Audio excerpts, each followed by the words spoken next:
സുപ്രഭാതം ദിനപത്രം കാലിക പ്രസക്തമായ ഒരു ഡിമാൻഡ് മുന്നോട്ട് വെച്ചുകൊണ്ടാണ്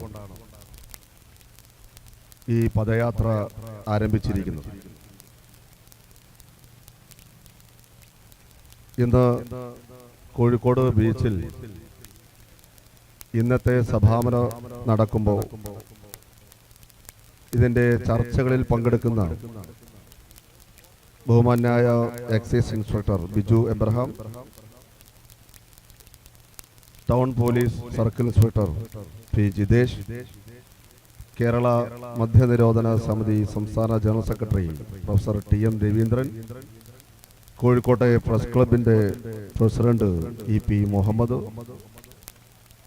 ആമുഖ പ്രഭാഷണം നടത്തിയ ടി പി ചെറുപ്പ, മാനേജിംഗ് എഡിറ്റർ സുപ്രഭാതം, മറ്റ് ഇത് ശ്രവിക്കാൻ ഇവിടെ എത്തിച്ചേർന്നിരിക്കുന്ന കോഴിക്കോട് നഗരത്തിലെ ബഹുമാനരായ സഹോദരി സഹോദരന്മാരെ, സുഹൃത്തുക്കൾ, നമ്മുടെ കേരളം ഇന്ന് മുഖ്യ ചർച്ചാവേദികളായി മാറ്റപ്പെടുന്ന ലഹരിക്കെതിരെ എന്ന മുദ്രാവാക്യമാണ് ഇന്ന് എല്ലാ കേന്ദ്രങ്ങളിലും ചർച്ച ചെയ്യപ്പെടുന്നത്.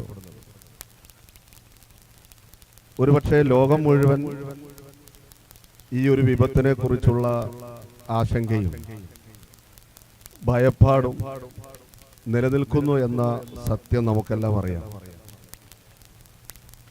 പക്ഷേ ഇത് ഒരു സുപ്രഭാതത്തിൽ പൊട്ടി വളർന്ന ഒരു സംവിധാനമല്ല എന്ന് നമുക്കെല്ലാം അറിയുന്ന ഒരു സത്യമാണ്. പക്ഷെ കേരളത്തിൽ ഈ അടുത്ത കാലത്ത് എന്ന് നാം അടിവരയിട്ട് പറയേണ്ട ഒരു കാര്യമല്ല. വർഷങ്ങളായി കേരളത്തിലെ പോലീസും എക്സൈസും ഇത്തരം ലഹരിക്കെതിരായ ശക്തമായ നടപടികൾ തുടർന്നു വരുന്നുണ്ട്.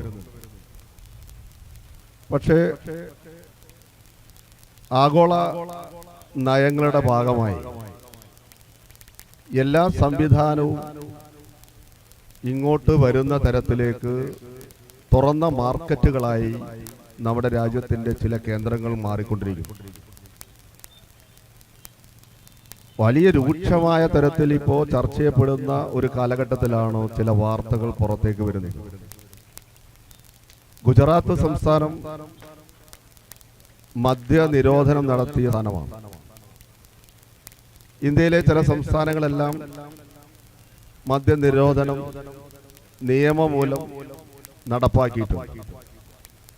പക്ഷെ ഈ അടുത്ത കാലത്ത് ചില മാധ്യമങ്ങളിൽ വന്ന വാർത്ത നമ്മളെയെല്ലാം ഞെട്ടിപ്പിക്കുന്നതാണ്.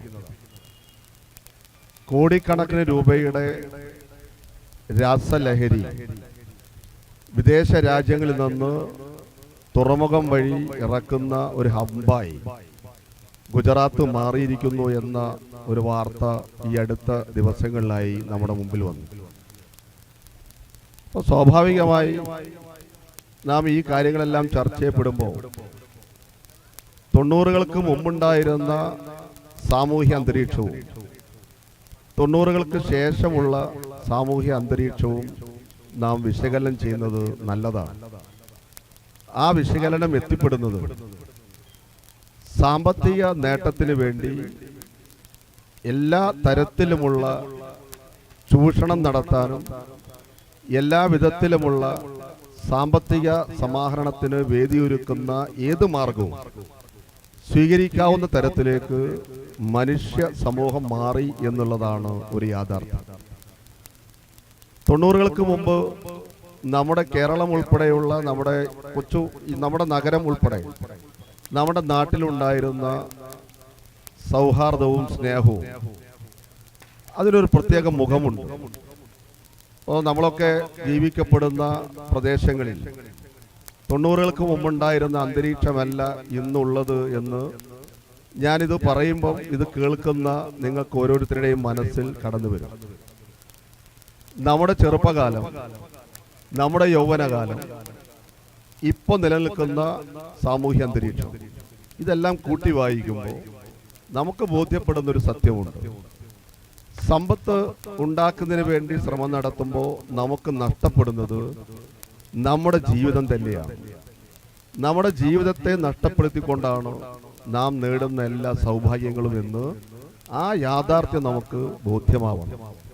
തീർച്ചയായും 90-കൾക്ക് മുമ്പ് നമ്മുടെ നാട്ടിലുണ്ടായിരുന്ന ഒരുപാട് സംവിധാനമുണ്ട്. നമ്മുടെ അയൽപക്കക്കാരെ കുറിച്ചുള്ള വിവരങ്ങൾ നമുക്കെല്ലാം അറിയുന്ന ഒരു സത്യമായിരുന്നു. അയൽപക്കത്ത് ജീവിക്കുന്നവരുടെ സാമൂഹ്യ അന്തരീക്ഷം, അവരുടെ ജീവിതവുമായി ബന്ധപ്പെട്ട് അവർ നിലനിൽക്കുന്ന കാര്യങ്ങളെ സംബന്ധിച്ച് എല്ലാ കാര്യങ്ങളെ സംബന്ധിച്ചും ആ സമൂഹത്തിലുള്ള എല്ലാവർക്കും അറിയാം. ഇപ്പോൾ നമുക്ക് അതിനിടയിൽ നമ്മുടെ ഉണ്ടായിരുന്ന നഗര ജീവിതം വ്യാപകമായി വരുമ്പോൾ ഗ്രാമങ്ങളുടെ ജീവിതം നമ്മൾ ആഗ്രഹിക്കാറുണ്ട്.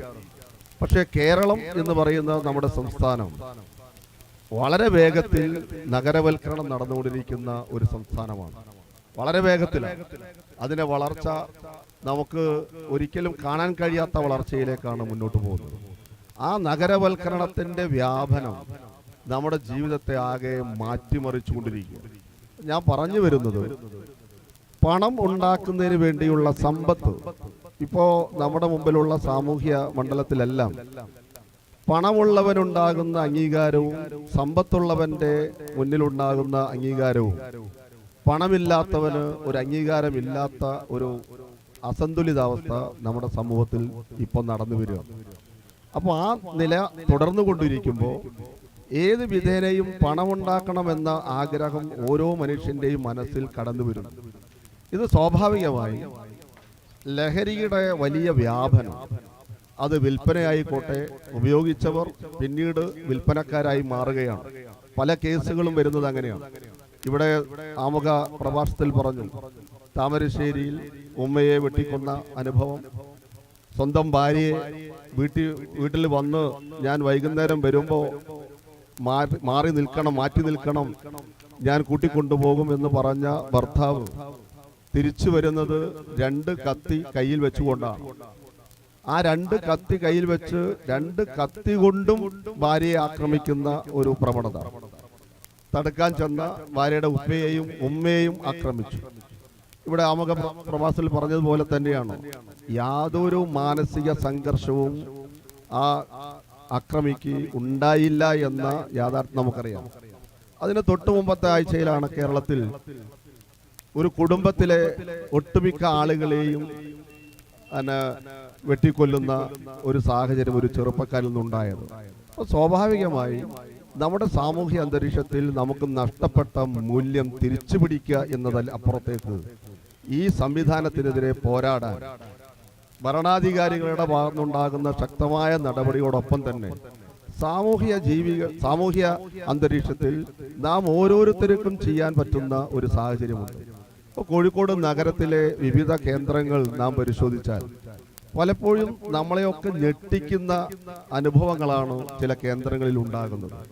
കോഴിക്കോട് ബീച്ച് ആയിക്കോട്ടെ, പാളയം ബസ് സ്റ്റാൻഡുമായി കേന്ദ്രീകരിച്ച് നടന്ന പ്രവർത്തനം, ഈ നഗരത്തിലെ വിവിധ കേന്ദ്രങ്ങളിൽ ഉണ്ടാകുന്ന ഒരു സംവിധാനം നാം ആലോചിക്കുമ്പോൾ നമുക്കൊക്കെ ഭയം തോന്നുകയാണ്. ആ ഭയം തോന്നിക്കുക എന്നുള്ളതാണ് ലഹരി മാഫിയയുടെ ഏറ്റവും ആദ്യത്തെ ലക്ഷ്യം.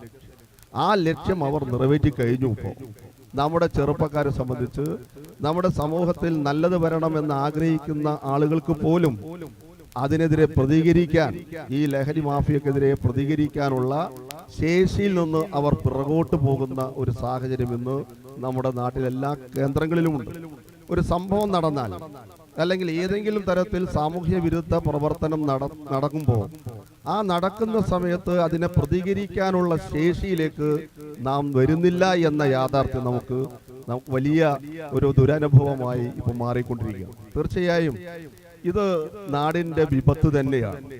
അതിന് നിരോധനമല്ല, വർധനമാണ് നമ്മുടെ സർക്കാരിന്റെ മുദ്രാവാക്യം എന്ന് പറയുമ്പോൾ ഓരോരുത്തരും അവരുടെ ജീവിതവുമായി ബന്ധപ്പെട്ട കാര്യങ്ങളിൽ ഒരു ജാഗ്രത പാലിച്ച് മുന്നോട്ട് പോകുന്ന ഒരു ലക്ഷ്യത്തിലേക്ക് നാം ഓരോരുത്തരും എത്തേണ്ടതുണ്ട്. ലഹരിയെ സംബന്ധിച്ച് ഞാൻ പലപ്പോഴും പല ക്ലാസ്സുകളിൽ പങ്കെടുക്കുമ്പോൾ ഉയർന്ന പോലീസ് ഉദ്യോഗസ്ഥർ പോലും പറയുന്നുണ്ട്, ലോകത്ത് ഒരു സമയത്ത് പോലും ലഹരി നിരോധിക്കാനോ ഇല്ലാതാക്കാനോ കഴിയില്ല. സ്വാഭാവികമാണ്. കാരണം നമ്മുടെ കേരളത്തിലേക്ക് ഉൾപ്പെടെ ഇന്ത്യയിലേക്ക് ഉൾപ്പെടെ ലഹരി വരുന്നത് വിദേശ രാജ്യങ്ങളിൽ നിന്നാണ്. ഇവിടെ പിടിക്കപ്പെടുന്ന പല പ്രതികളിലും നമുക്കറിയാം, ഇവിടെ വിദ്യാഭ്യാസം നടത്താൻ പഠിക്കാൻ വരുന്ന മറ്റു രാജ്യങ്ങളിൽ നിന്ന് വരുന്ന വിദ്യാർത്ഥികളെ നമ്മൾ അറസ്റ്റ് ചെയ്യാറുണ്ട്. അവരെല്ലാം ഈ ലഹരി മാഫിയകളുടെ ഏജന്റുകളായി മാറുന്ന ഒരു സാഹചര്യമുണ്ട്. അതുകൊണ്ട് ആ ഒരു പ്രവർത്തനത്തെ നാം നോക്കിക്കാണുകയും സാമൂഹ്യപരമായ ഒരു ചെറുത്തുനിൽപ്പിലേക്ക്, ഒരു പ്രതിരോധത്തിലേക്ക് നാം ഓരോരുത്തരും കടന്നു വരാതെ ഈ ഒരു പ്രവർത്തനത്തിന് പരിസമാപ്തി നമുക്ക് ഉണ്ടാക്കാൻ കഴിയില്ല.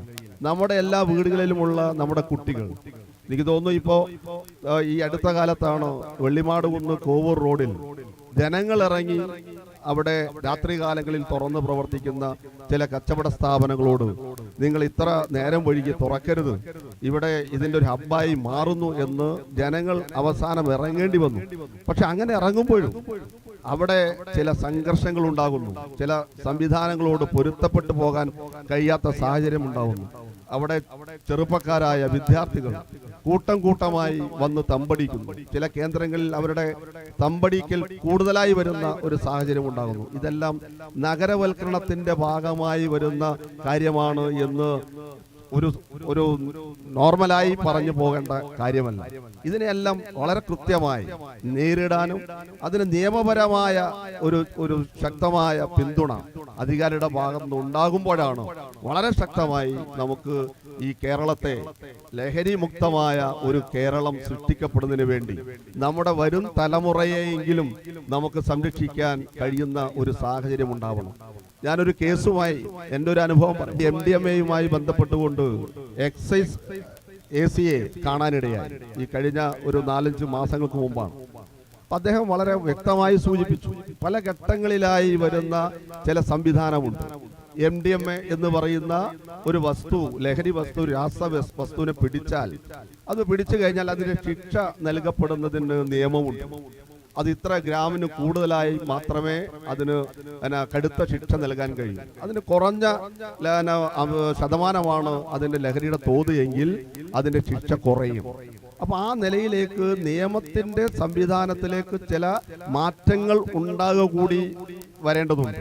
അങ്ങനെ വരുമ്പോൾ മാത്രമേ ഈ സംവിധാനവുമായി മുന്നോട്ട് പോകുന്ന ഏജന്റുമാരായി പ്രവർത്തിക്കുന്ന പണം സമ്പാദിക്കാൻ, ഞാൻ നശിച്ചാൽ അതിന്റെ കൂടെ മറ്റുള്ളവർ കൂടി നശിച്ചോട്ടെ, എനിക്ക് പണം ലഭിക്കുന്നുണ്ടല്ലോ എന്ന ഒരു അവസ്ഥയിലേക്ക് നമ്മുടെ യൗവനം പോകാതിരിക്കും. അടുത്ത നിയമ സംവിധാനം ഈ നിലവാരത്തിൽ ഉണ്ടാവണം എന്നാണ് എനിക്ക് ഈ അവസരം സൂചിപ്പിക്കാനുള്ളത്. തീർച്ചയായും സുപ്രഭാതം ദിനപത്രം, എനിക്ക് തോന്നുന്നു ഈ കേരളം ഇന്ന് വ്യാപകമായി ചർച്ച ചെയ്യപ്പെടുന്ന, എല്ലാ മാധ്യമങ്ങളും ചർച്ച ചെയ്യപ്പെടുന്ന ഈ വിഷയം, സുപ്രഭാതം ദിനപത്രം ജനങ്ങളുടെ ഇടയിലേക്ക് ഇറങ്ങി ഈ വസ്തുത വിളിച്ചു പറയാൻ, ഇതാണ് ഇതിന്റെ ഒരു പ്രയാസം എന്ന് വിളിച്ചു പറയാൻ നേതൃത്വം കൊടുത്ത സുപ്രഭാതത്തിന്റെ എല്ലാവരെയും, ആ പത്രത്തിന്റെ ചീഫ് എഡിറ്ററെയും ഉൾപ്പെടെ എല്ലാവരെയും ഈ അവസരം അഭിനന്ദിച്ചുകൊണ്ട് ഈ ചടങ്ങ് ഉദ്ഘാടനം ചെയ്തതായി അറിയിച്ചുകൊണ്ട് ഞാൻ എൻ്റെ വാക്കുകൾ അവസാനിപ്പിക്കുന്നു.